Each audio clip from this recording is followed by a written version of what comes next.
Corona से निपटने के लिए भारत सरकार की तैयारी। कोरोना के खतरे के हिसाब से देश को 3 जोन्स में बांटा। वायरस के असर के आधार पर रेड, ऑरेंज और ग्रीन जोन में बांटा। केंद्र सरकार ने 170 हॉटस्पॉट किए चिन्हित। रेड हॉटस्पॉट जोन को ग्रीन जोन में बदलने के लिए बनाई ये रणनीति। जी हाँ, भारत समेत पूरी दुनिया कोरोना महामारी के संकट से जूझ रही है। दुनिया भर के तमाम देश इस महामारी के असर को कम करने के लिए सोशल डिस्टेंसिंग और लॉकडाउन जैसे तरीकों को अपना रहे हैं। भारत में भी कोरोना से निपटने के लिए 21 दिन के लॉकडाउन को बढ़ाकर 3 मई तक कर दिया गया, ताकि इस वायरस के खिलाफ एक रणनीति के साथ लड़ा जा सके। केंद्र सरकार ने कोरोना वायरस से निपटने के लिए एक खास रणनीति बनाई है, जिसके तहत देश को 3 हिस्सों में बांटा गया है, या ये कहा जा सकता है कि 3 जोन में डिवाइड किया गया है। सरकार ने वायरस के संक्रमण के आधार पर red hotspot zone, orange zone और ग्रीन जोन के तहत देश को बांटकर कोरोना के खिलाफ जंग शुरू की है। किस जोन का क्या है मतलब? आप अगर रेड जोन में हैं तो स्थिति सबसे ज्यादा खतरनाक है। आप अगर ऑरेंज जोन में हैं तो स्थिति खतरनाक तो है, पर रेड जोन से कम है। आप अगर ग्रीन जोन में हैं तो आप सेफ हैं। 3 मई तक लॉकडाउन बढ़ाने पर प्रधानमंत्री नरेंद्र मोदी ने अपने संदेश में देश की जनता को एक बड़ा प्रलोभन भी दिया। 20 अप्रैल तक हर कस्बे, हर थाने, हर जिले, हर राज्य को बड़ी बारीकी से परखा जाएगा। वहां लॉकडाउन का कितना पालन हो रहा है, उस क्षेत्र ने कोरोना से खुद को कितना बचाया है, इसका मूल्यांकन लगातार किया जाएगा। जो क्षेत्र इस अग्नि परीक्षा में सफल होंगे, जो अपने यहां हॉटस्पॉट नहीं बढ़ने देंगे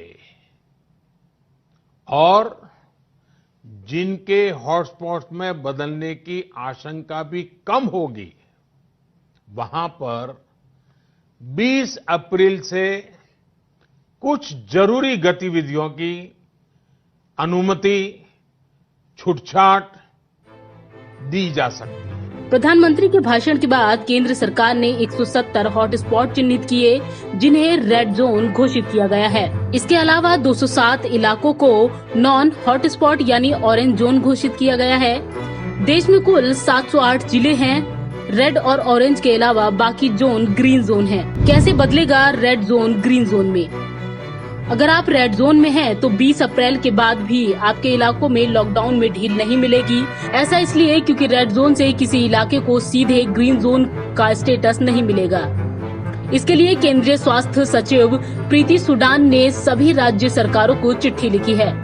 इस चिट्ठी में राज्य सरकारों को दिशा निर्देश दिए गए हैं, जिसके मुताबिक रेड जोन से ऑरेंज जोन का स्टेटस बदलने में कम से कम 14 दिन का वक्त लगेगा और ग्रीन जोन का स्टेटस मिलने में कम से कम 28 दिन का वक्त निर्धारित किया गया है।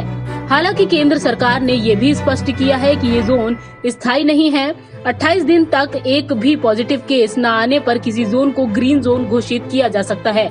हर सोमवार को राज्य सरकारों को 3 जोन में आने वाले इलाकों की समीक्षा करनी होगी, यानी 20 अप्रैल के बाद छूट मिलने की संभावना केवल ऑरेंज और ग्रीन जोन में रहने वालों के लिए ही होगी।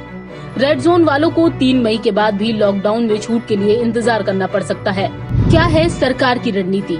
रेड हॉटस्पॉट जोन को ग्रीन जोन यानी सेफ जोन में कैसे बदला जाएगा, इसके लिए सरकार ने 2 तरह की रणनीति बनाई है।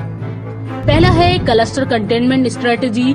केंद्र सरकार के मुताबिक एक इलाके में अगर एक साथ 15 मरीज पॉजिटिव पाए जाते हैं तो वहां राज्यों और जिलों को निर्देश है कि क्लस्टर कंटेनमेंट स्ट्रेटेजी लागू करें। इसमें इलाके के एंट्री और एग्जिट पॉइंट को तय किया जाता है।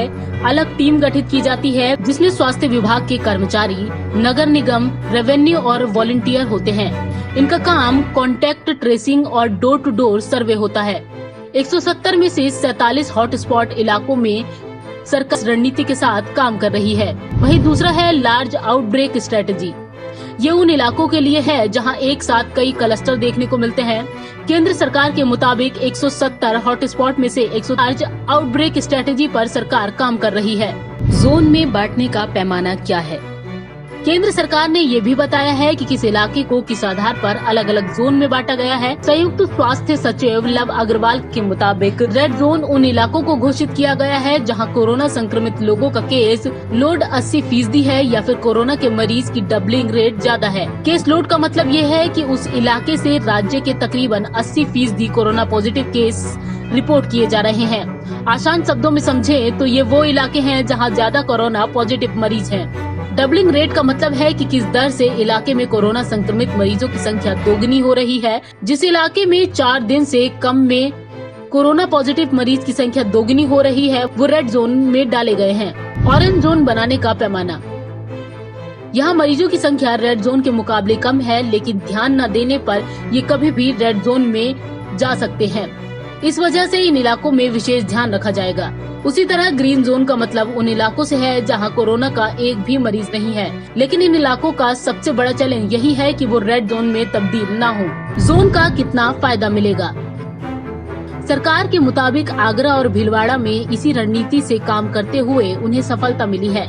सरकार भले ही देश को जोन्स में बांटकर कोरोना वायरस के खिलाफ रणनीति बना रही है, लेकिन कुछ डॉक्टर्स का कहना है कि कुछ संक्रमित लोग एसिम्प्टोमेटिक होते हैं, यानी कि उनमें कोई लक्षण नहीं दिखता। अगर किसी तय जोन में लोगों का आना जाना शुरू कर दिया जाएगा तो इससे लोगों का एक्सपोजर बढ़ जाएगा। डॉक्टर्स की राय से इधर सरकार आगरा और भीलवाड़ा के मॉडल पर काम करते हुए देश को जोन्स में बांटकर कोरोना वायरस के असर को खत्म करने के लिए काम कर रही है। बहरहाल सरकार की रणनीति कितना कामगार साबित होगी ये दूसरे लॉकडाउन की समय सीमा खत्म होने के बाद ही पता चल पाएगा। फिलहाल तब तक वायरस के असर को खत्म करने के लिए जनता को भी सहयोग देते हुए सोशल डिस्टेंसिंग और लॉकडाउन का पालन करना होगा। पंजाब केसरी, नवोदय टाइम्स के लिए संगीता सिंह की रिपोर्ट, दिल्ली।